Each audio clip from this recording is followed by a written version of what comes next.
All right. Well, my name is Justin Cruz-Uribe, and I own Furryland in the Green Bay, Wisconsin territory. And I have had it for less than a year, but it's been growing, and I'm excited about it. Awesome, Justin. Well, thank you for joining us today and taking some time to answer some questions about Furryland. I guess we'll go ahead and hop right into it.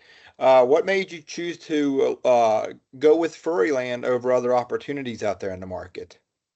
Yeah. So, what made me choose to invest in Furryland over other opportunities? I chose Furryland because I saw a market that was ripe for growth. This is, pet market, and I feel like people really baby and have a lot of care for their pets. So I decided to choose that. I looked at about 12 or so other opportunities before choosing and deciding on Furryland. And I'm glad that I did because the culture there was another thing that sold me after I talked with a lot of the people at Furryland, especially the Longs, Greg and Maria. I felt that they had the right mindset for what needed to be done with a franchise. That's great. And you said you've been doing it for about a year, is that correct? Can you tell us your exact start date? Sure.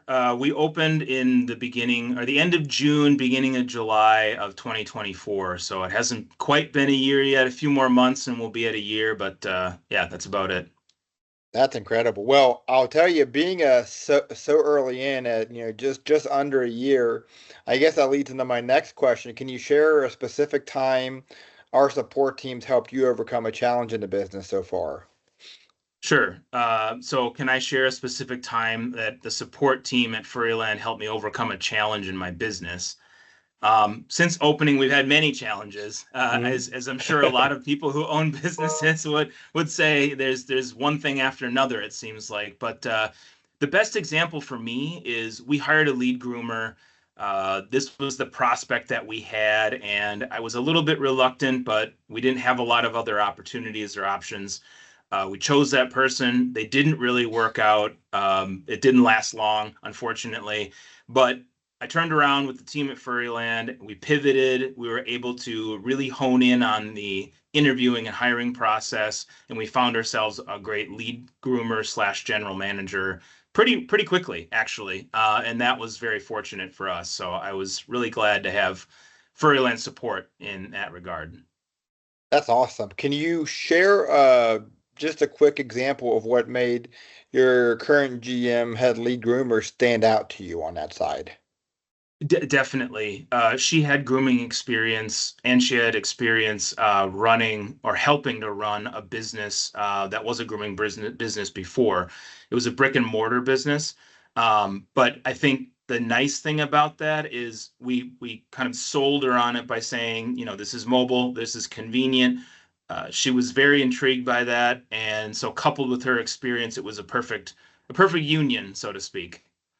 That's amazing. I love that. And I'm glad it worked out. And that's what, a franchise system's there to do, is support you and help you grow. And like you said, sometimes we have to pivot. We have to move into different things because things don't work out. So I'm glad that that was able to work out well for you. Now, can you talk about a job that you've done or your team's completed that's really helped you feel especially proud, being so new into this business? Sure. Yeah. So tell you guys about a project or a job that my team and myself had worked on and completed that we felt proud about. We were approached by a local TV station. They had seen the van around, which is one of the greatest things because it's just this advertisement that's rolling around everywhere. And they were really keen on doing some marketing with us. So I worked closely with my business development manager in that. She was invaluable in making sure that we found the right plan to do the local marketing that was the most cost effective for us. Hmm. There were a lot of different options that they pitched, and of course, they want the highest price, pitch that they're going to give you. But it wasn't the best option, and we found what that best option was.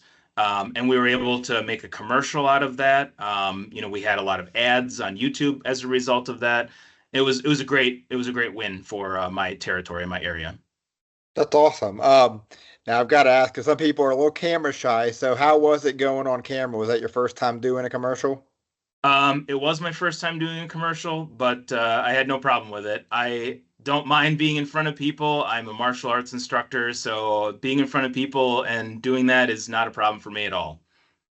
And it helps when you're doing something you love. It's you could talk forever about something that you enjoy doing. So, what a Yes. cool opportunity! Looking forward to that seeing that commercial, and we'll get that shared out sometime. Yeah. If somebody were to be looking into Furryland today to open up their own location in their market, what's some advice you give to somebody starting out? Sure. Yeah. So, what advice would I give to someone just starting out as a franchise owner with Furryland? Keep your eyes open, do your own research, do your due diligence. You obviously have to do those things. But I think what you need to remember is that Furryland is going to be there to support you. So, you might be cautious at first, you may ask a lot of questions. Those are all good things, and that's very natural. But in my experience, finding this franchise, they've been one to say we're going to do this, and then they do it. If you're worried about something that you have in your market or a challenge that you have, they'll be there to support you. And then just the last thing, be patient in your endeavor. You might seem like this is something that you step into and you're thinking, oh, I'm going to be a business owner, I'm going to be rich, or whatever your thoughts are. But be patient with it. It's going to take some time to build. That's probably the number one key, and I remind myself of that, all the time too. So it's important. And again, I would say businesses, the franchise can help them grow quicker, but they're not built in a day. So, like you said, Right. there's going to be times where you have obstacles and things to overcome. And I'm glad that the support team is there every step of the way with you on that. Definitely. Um, and I guess one more question as we wrap up here, just to ask you, it's been a year. I'm sure it's been like drinking from a fire hose with the training and the support and the coaching calls, and I love that. That's what we want for you. But what's been the most reporting or rewarding part of the business so far for you since you've got started? Yeah. Well, what's been the most rewarding part of my franchise journey? I think for me, simply put, seeing the business grow. Seeing that actually start to develop and come into its own. Mhm. At first, I guess there's a lot of trepidation, there's a concern, is this going to work? But seeing that actually start to take off, seeing clients come in, seeing pets be groomed, seeing happy faces of customers, all those things, that's great. I mean, you see the fruit of your labor come to fruition, and I think being part of that great franchise is also rewarding, and so keep those things in mind. But it is amazing to see the business start to grow. That's awesome. Well, Justin, thank you so much. And like I said, I love seeing people like yourself that are so new into it, but you're doing so well, and the business is just growing. I appreciate your time today, and thank you for joining us and answering some questions for some people who that was in your shoes a year ago, I guess. So thank you for doing Sure. so. You're very welcome. Thanks. All right. So now I'm just going to turn the record off, Justin. Give me 1 second.